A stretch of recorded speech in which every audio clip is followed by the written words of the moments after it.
Parents live and die by the time when their children sleep, and it's very understandable to want to get your kids on a similar schedule. You said that you have a 4-year-old and a 1.5-year-old, and you want to get them on a similar schedule. If they're currently way opposite from each other or just a little bit off, there are a few things you can do to get them on a similar schedule, although it's important to realize that their needs are slightly different, and so your 4-year-old may not want to go to bed as early as your 1.5-year-old, and that's totally appropriate. And your 4-year-old needs about 10 to 12 hours of sleep every day. Your 1.5-year-old on average will probably want to sleep about 10 to 13 hours a day. But the difference between the two age groups is that preschoolers usually don't take naps, and 1.5-year-olds usually do. They usually need that. If your preschooler is still taking naps, then that's awesome, and you should just thank your lucky stars, because that's great. To get them on a similar routine and schedule, simply come up with some sort of kind of ritual that will get them both in the mood to sleep. And you'll probably have a nighttime routine that's a little bit different than a daytime routine, whether it be a story, rocking, singing. At nighttime you might want to give them a bath or something. But whatever it is, these things will clue your kids into the fact that it's now time for sleep. Set them both down in their beds, and even if you meet some resistance, just turn around and walk out of the room.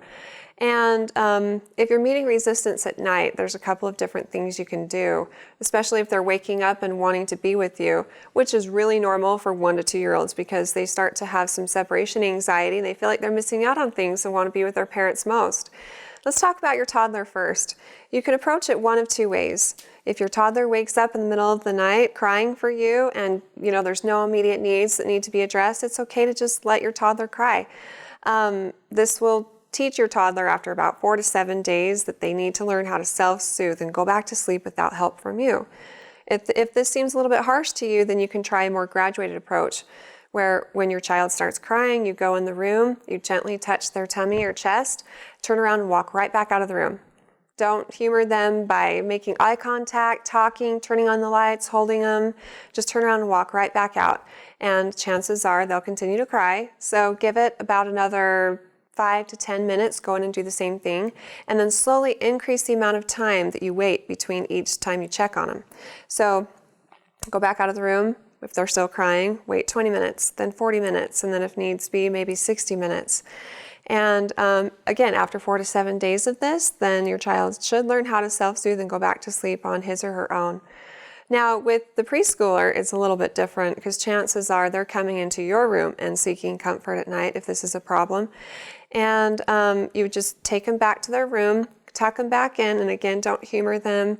If they want to talk for a second, just give short answers, don't give a lot of emotion, and tuck them in, put them right back to bed. Don't let them get in bed with you because that might be tempting, but then it becomes a habit. They learn how to act by the way we treat them. So find the right time to put them to bed is totally up to you. If they will both go to bed between 8 and 9, that's great. And hopefully they'll both sleep through the night for you till a decent hour in the morning. And as for naps, decide on a time that works for you and your family's schedule and try to get them into a similar routine by just simply trying it. And after about a week or so, they'll learn that that's the way things are.